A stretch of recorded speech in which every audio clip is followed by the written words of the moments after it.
नमस्कार। खास कार्यक्रम देश देशांतर में आपका स्वागत है। मैं हूं आरफा खानम शेरवानी। निर्भया बलात्कार घटना को आज 3 साल पूरे हो गए। निर्भया के साथ चलती बस में जिस बर्बर तरीके से बलात्कार किया गया, उसने पूरे देश को जैसे हिला कर रख दिया था। देश के मध्यम वर्ग को अपनी आरामदेह नींद से जगाकर सड़कों पर ला दिया था। सत्ता के मजबूत खंभे हिल गए थे और बलात्कार जैसे जुर्म को लेकर देश में नया कानून बना था। आज 3 साल के बाद हम ये देखने की कोशिश करेंगे कि निर्भया के बाद के दिनों में महिलाओं के प्रति हिंसा, खासकर जो सेक्सुअल वायलेंस है, उसमें क्या कोई तब्दीली आई है? क्या समाज का रवैया कुछ बदल पाया है?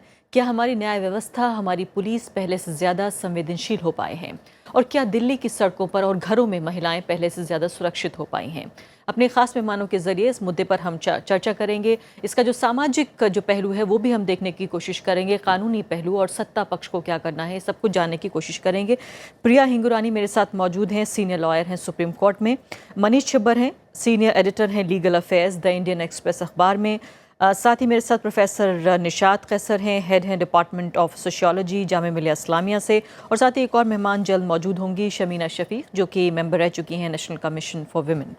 सभी मेहमानों का स्वागत है। प्रिया जी, मैं आपके साथ शुरुआत करना चाहती हूँ कि बहुत मांग के साथ और जिस तरह का पूरा आंदोलन हुआ, उसके बाद हमने देखा कि कानून बना जिसमें मौत की सज़ा तक दी जा सकती है बलात्कार के आरोपी को। लेकिन आज कई महीने गुजर जाने के बाद, उसके या साल गुजर जाने के बाद, क्या हम ये देख रहे हैं कि उस कानून का असर ज़मीन पर दिख रहा है कि कानून काफ़ी था? नहीं, जो अब चेंजेस आए थे जस्टिस वर्मा कमेटी के बाद, उसका दो तरीके से असर मैं मानती हूँ हुआ है। अभी बहुत कुछ होना बाकी है, बट दो तरीक़ों से हुआ है। एक तो कोर्ट्स में जो फास्ट ट्रैक कोर्ट्स बने हैं, इन केसेस को देखने के सुनने के लिए, उनमें से कुछ कोर्टों में जल्द 6 महीने, 9 महीने, 12 महीने के दौरान में जजमेंट्स आई हैं। एक आध ही हैं, बट फिर भी एक शुरुआत है। ग्राउंड लेवल की बात यह है। दूसरी बात यह है कि इसके बाद अवेयरनेस बढ़ी है। मीडिया का बहुत बड़ा रोल रहा है इसमें।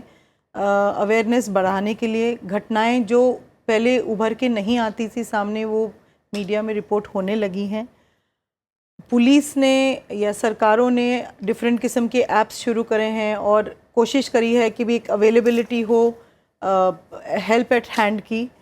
तो ये ग्राउंड लेवल में कुछ चीज़ें हुई हैं, बट अभी भी बहुत बहुत बहुत काम करना बाकी है।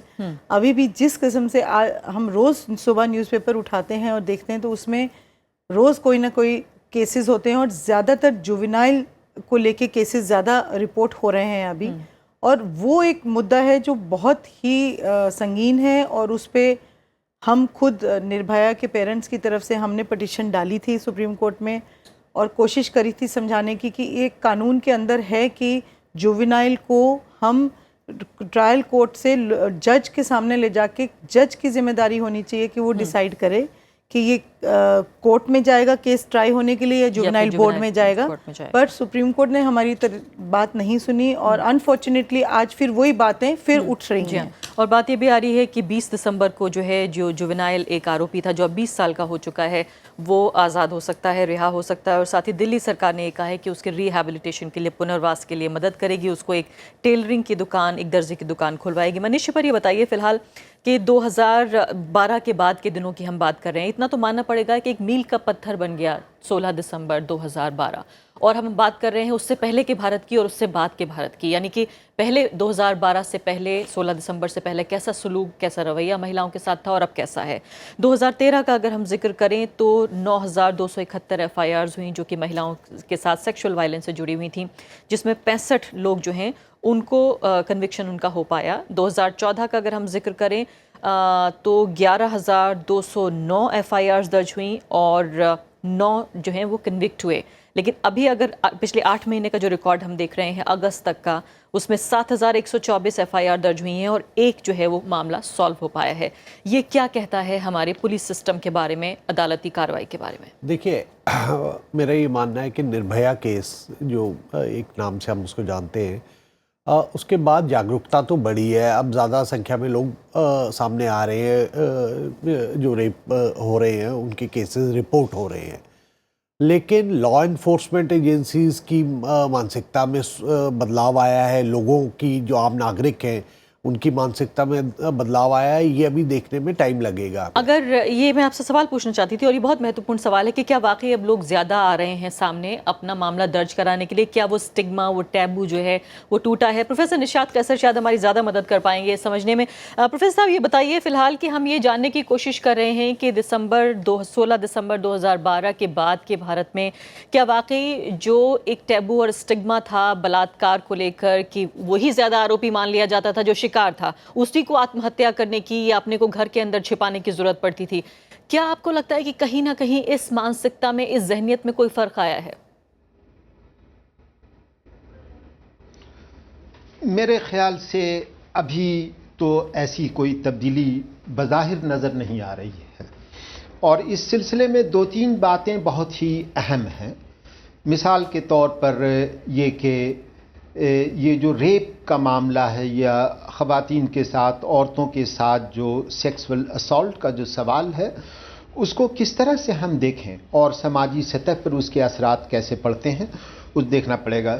सबसे पहली बात तो जो मैं ये कहना चाहूँगा वो ये कि रेप के हवाले से सिर्फ जो जिस्मानी वजूद है, जो फिज़िकल बीइंग है, उसी का रेप नहीं होता है, बल्कि बुनियादी एतबार से एक जो मासूमियत का जो जिस्म है, द बॉडी ऑफ इनोसेंस है, वो ख़तरे में पड़ गया है।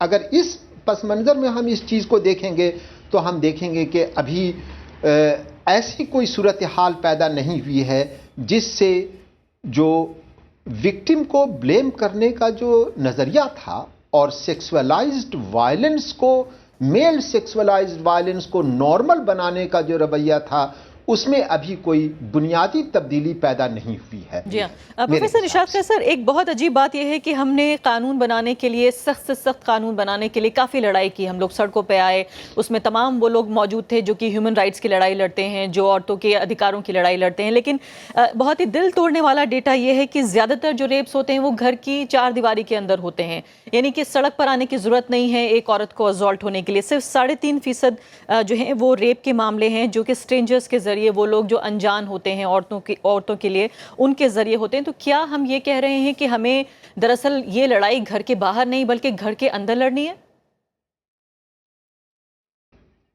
बिल्कुल सही है। वजह यह है कि अब तक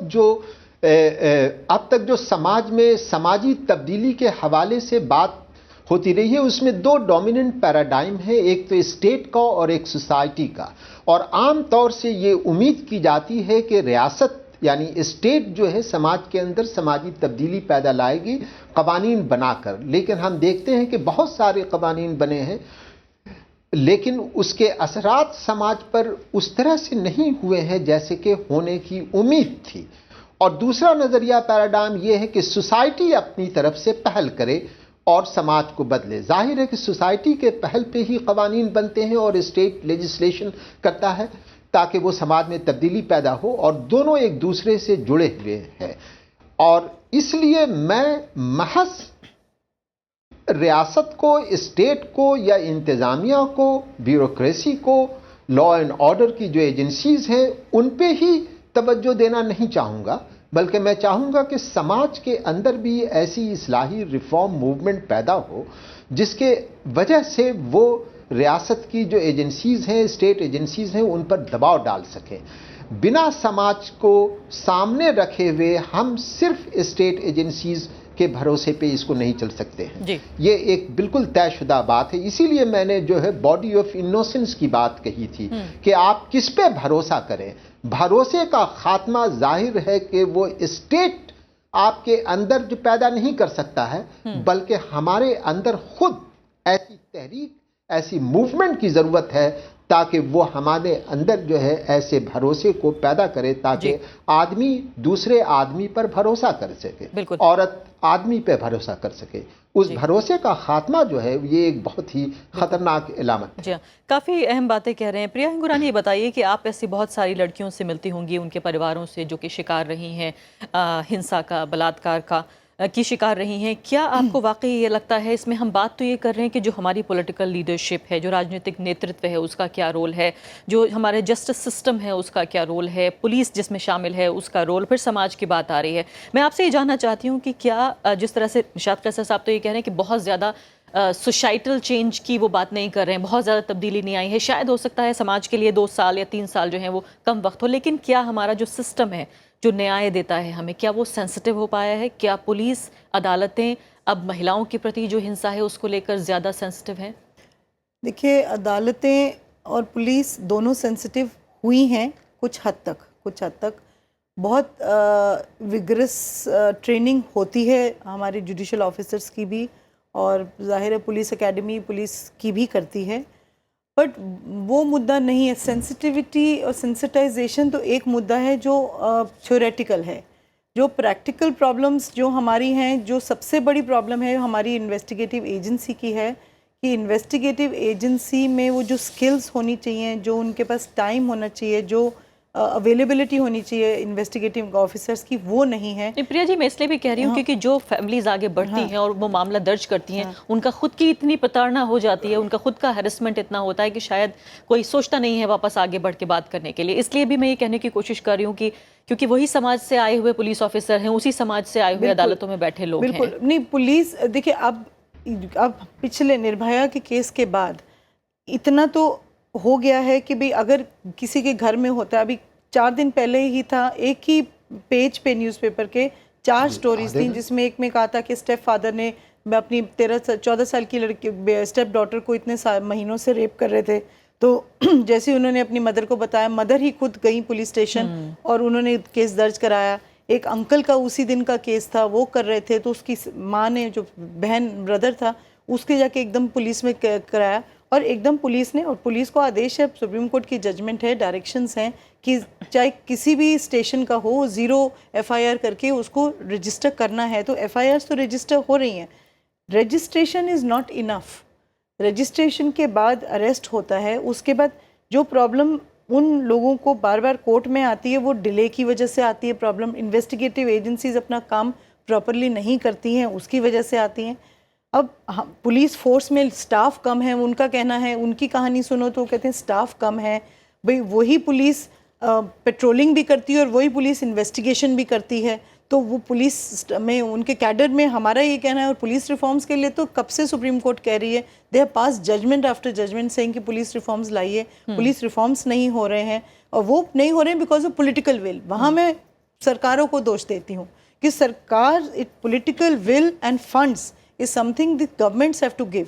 अगर पॉलिटिकल विल नहीं होगा, अब जो माहौल है हमारे देश में, पर्टिकुलरली दिल्ली में तो 2 सरकारों के बीच का झगड़ा है, तो उसमें सफ़र तो आपकी सरकार अपने व्हाट्सएप ला रही हैं और अपने कहती है हमें पुलिस फोर्स दीजिए, या हम विमेन एस्कॉर्ट्स देंगे बसों में, पर कैडर नहीं है, और गवर्नमेंट कहती है कि हाँ वो अपने तरीके से करना चाहते हैं। तो अल्टीमेटली जो पहुंचना चाहिए to the remote areas, to women who can not afford to go to lawyers और can go to the courts और गेट हेल्प इन, उनके लिए वो सुविधाएं अभी भी अवेलेबल नहीं हैं। बिल्कुल। मनीष पर ये बताइए कि मेरी खुद कुछ लड़कियों से बात हुई थी पिछले दिनों में ही, 16 दिसंबर चूँकि आ रहा था और अलग अलग तरह की इवेंट भी ऑर्गेनाइज हो रहे थे। उन्होंने मुझे खुद ये बताया कि अगर आप उस नंबर पे 100 नंबर पे फ़ोन करें, या खासकर जो महिला हेल्पलाइन है उस पर फ़ोन करें, तो 3 से 5 मिनट के अंदर पुलिस उनके पास पहुँची है। ऐसे कम से कम 3 मामले मुझे बताए गए पर्सनली। क्या हम इसको कोई पैमाना मान सकते हैं कि कम से कम दिल्ली में अभी इतना संवेदनशील हो गई है पुलिस कि अगर एक लड़की ये कहती है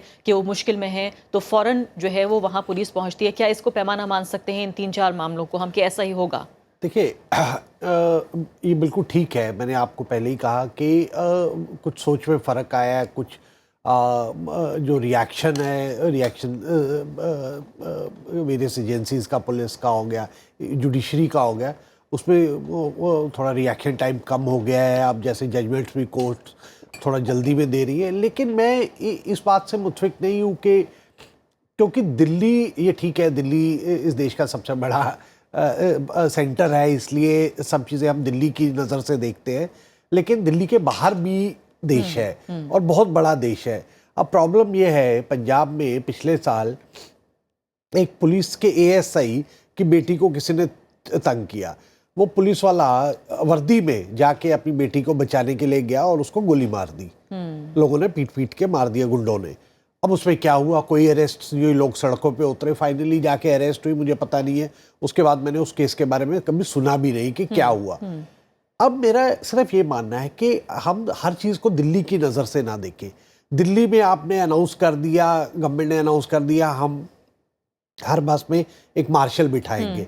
क्या हर बस में मार्शल बैठा है? नहीं बैठा है, मैं जानता हूँ इस बात तो को। क्या इतना हमारे पास है भी मैन पावर? वही है, क्या है हमारे लेकिन पास? प्रॉब्लम ये है कि ये जब तक मैं प्रोफेसर साहब की बात से बिल्कुल सहमत हूँ जब वो कहते हैं कि सोसाइटल चेंजेस जो है they have to keep pace with the changes on the bureaucratic level.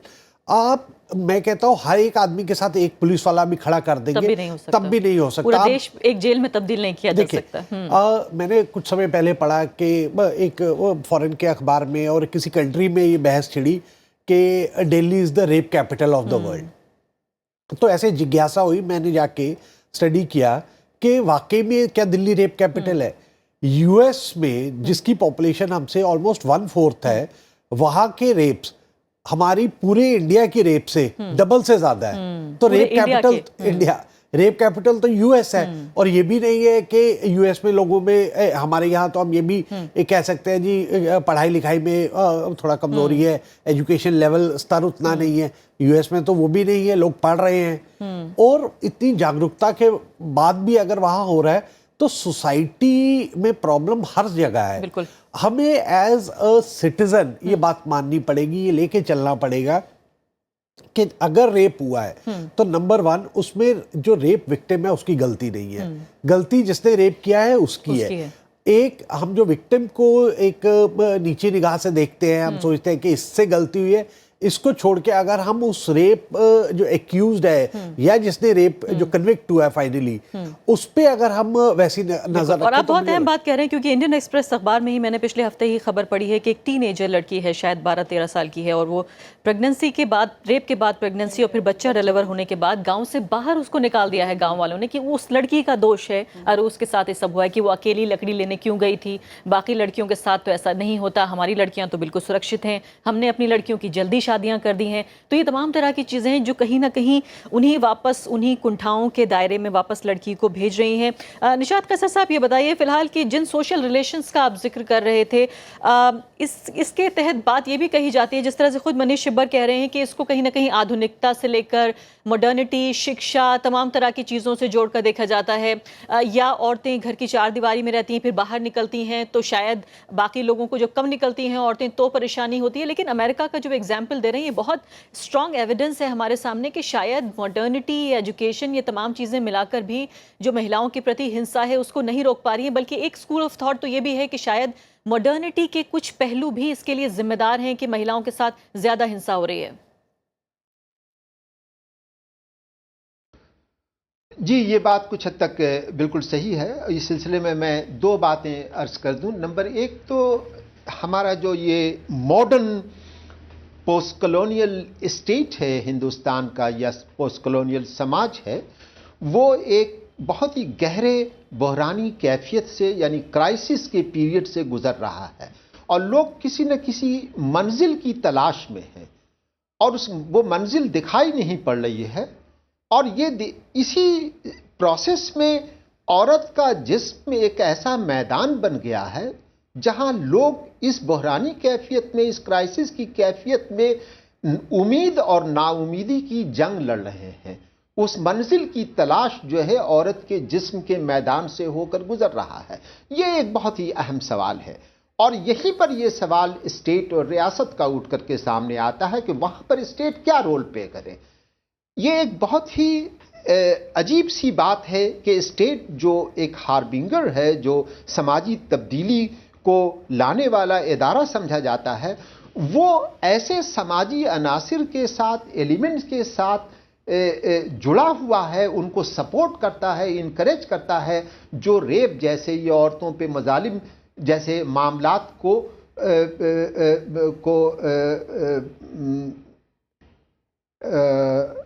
आगे उसको बढ़ाते हैं। जी बढ़ावा देता जी है। जी तो स्टेट और उन अनासिर के दरमियान जो एक गठजोड़ की कैफियत पैदा हुई है वो बहुत ही खतरनाक है, जिससे आम आदमी की जो क्राइसिस में और भी तब्दीली पैदा हुई है। बिल्कुल। इसीलिए स्टेट के रोल पे सवाल उठाना बेहद जरूरी है। इसीलिए बिल्कुल। मैंने कहा था कि समाज के अंदर से कुछ तब्दीली की लहर का पैदा होना बेहद जरूरी है, और ये उसी वक्त पैदा होगा जबकि समाज के अंदर एक क्रिटिकल थिंकिंग पैदा होगी post colonial modern Indian society के हवाले से। बिल्कुल।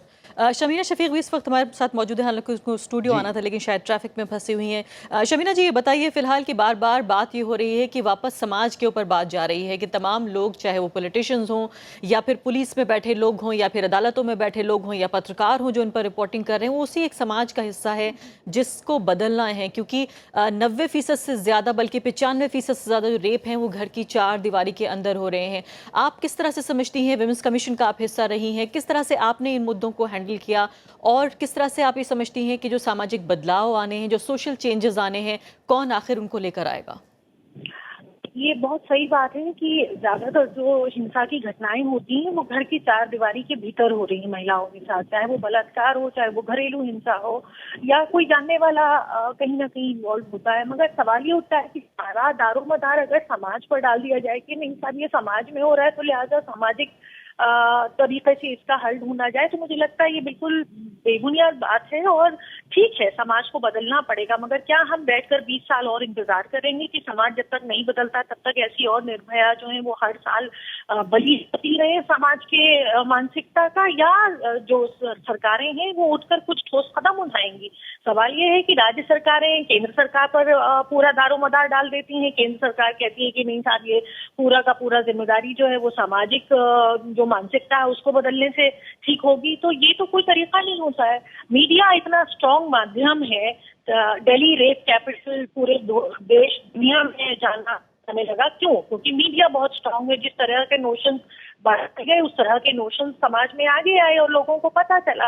हालांकि जो आंकड़े हैं वो कोई और बात करते हैं। सिमिलरली क्यों नहीं हम उसी मीडिया का, और सरकार क्यों नहीं उसी मीडिया का इस्तेमाल करती है ये बताने के लिए कि कानून है, इससे डरो।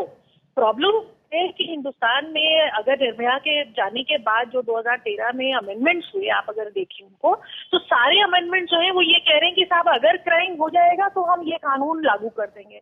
अब सवाल ये होता है कि क्या हम इंतजार कर रहे हैं कि जब कोई बलात्कार हो जाएगा फिर ये आईपीसी की ये धारा लगेगी? कानून इसलिए होता है कि समाज के ऐसे जो घृणित कार्य करने वाले लोग हैं उनके ऊपर एक दबाव बने, उनके अंदर डर पैदा हो भीतर कि भाई साहब अगर आप करोगे तो आप बहुत गलत तरीके से भुगतोगे इसको। यानी आप ये कह रही हैं, प्रचार शमीना क्यों जी, नहीं किया जा रहा है? ये प्रचार तो सरकार कर सकती है जी ना, नहीं मीडिया शमीना का। जी, आप ये कह रही हैं कि कानून को लेकर अवेयरनेस नहीं है लोगों में, यानी कि जो पोटेंशियल ऐसे लोग हैं जो महिलाओं के खिलाफ हिंसा कर सकते हैं, उनको शायद इस बात का अंदाजा नहीं है कि उनके साथ क्या हो सकता है। अरफा, अवेयरनेस बहुत ही सॉफ्ट वर्ड है। अवेयरनेस तो हमारे और आप जैसे लोग जो कि कंसर्न है महिलाओं के लिए, उनके लिए जरूरी है, मगर कानून का डर क्रिमिनल्स में होना चाहिए। वो भय क्यों नहीं पैदा किया जा रहा है?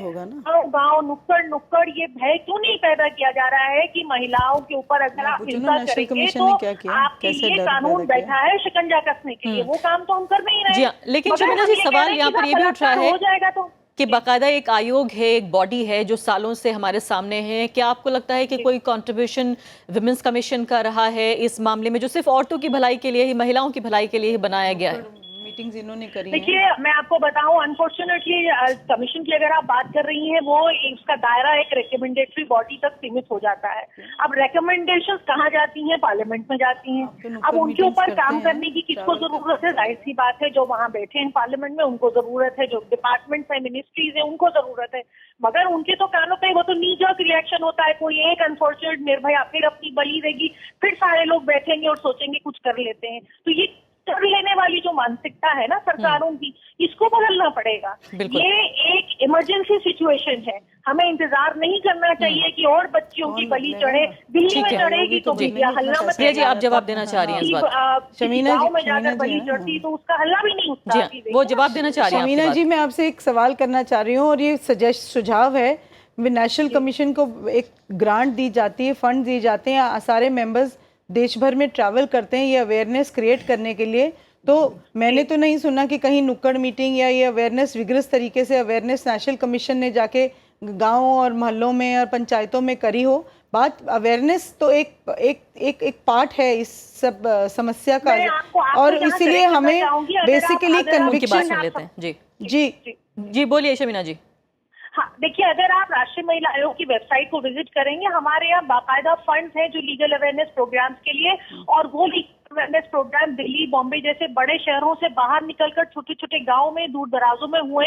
एज अ मेंबर खुद हम पता नहीं कितनी ही अवेयरनेस कैंप्स में गए, मगर 100-200 की नुक्कड़ की जो भीड़ होती है वहां पर अगर आप जाकर, तो वहाँ भी एक संभ्रांत आदमी ज्यादा आ रहा है। आप क्रिमिनल माइंड के लोग तो नहीं आ रहे हैं। बिल्कुल, यानी कि वापस जो है वो मामला पहुंच जाता है। मनीष, अब आपकी जगह समय समाप्त हो गया। मनीष, मैं सवाल एक आखिरी पूछना चाहती हूँ, 30 सेकंड मेरे पास बचे, कि जो बात निशात कैसर साहब ने उठाई है बहुत ही दार्शनिक अंदाज में हालांकि उन्होंने बताया, लेकिन बहुत गहरी बात है कि क्या वाकई समाज के तौर पर हम एक बहुत ट्रेडिशनल सोसाइटी हैं जो एक मॉडर्न सोसाइटी बनने की राह पर हैं, और शायद इस सब के बीच में जो एक मिक्स है, जो एक कोशिश है, ये हमें कहीं ना कहीं जो हमारी ये कुंठाएं हैं सेक्सुअल, मैं इसको नहीं मानता हूँ, क्योंकि अगर ऐसा होता तो फिर यूएस तो मॉडर्न सोसाइटी है, वहां तो रेप्स होने ही नहीं चाहिए। देखिए, मैं इस बात से बिल्कुल, मेरा ये मानना है कि आप 100 तरह के कानून ले आइए, आप जितनी मर्जी कोर्ट से एस्टैब्लिश कर दीजिए, जब तक मेरी सोच में, एक आम आदमी की सोच में फर्क नहीं आएगा,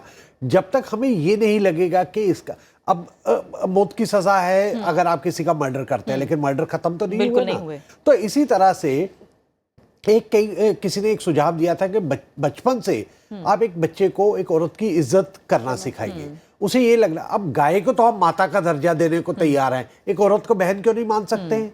तो मेरा ये मानना है कि आप जब तक इंसानों में ये नहीं होगा कि हम अगर कुछ कर रहे हैं गलत कर रहे हैं और हमें ये नहीं करना है, बिल्कुल, जो हमें बचपन से सिखाया जाता है, मॉरल साइंस एजुकेशन। लड़कियों को ये बताया जाता है कि उन्हें कैसे बिहेव करना है, लड़कों को कभी नहीं बताया जाता कि कैसे करना है। शाह साहब, आखिरी बस लास्ट कमेंट, मैं जानती हूँ आप कुछ कहना चाहते हैं, लास्ट कमेंट।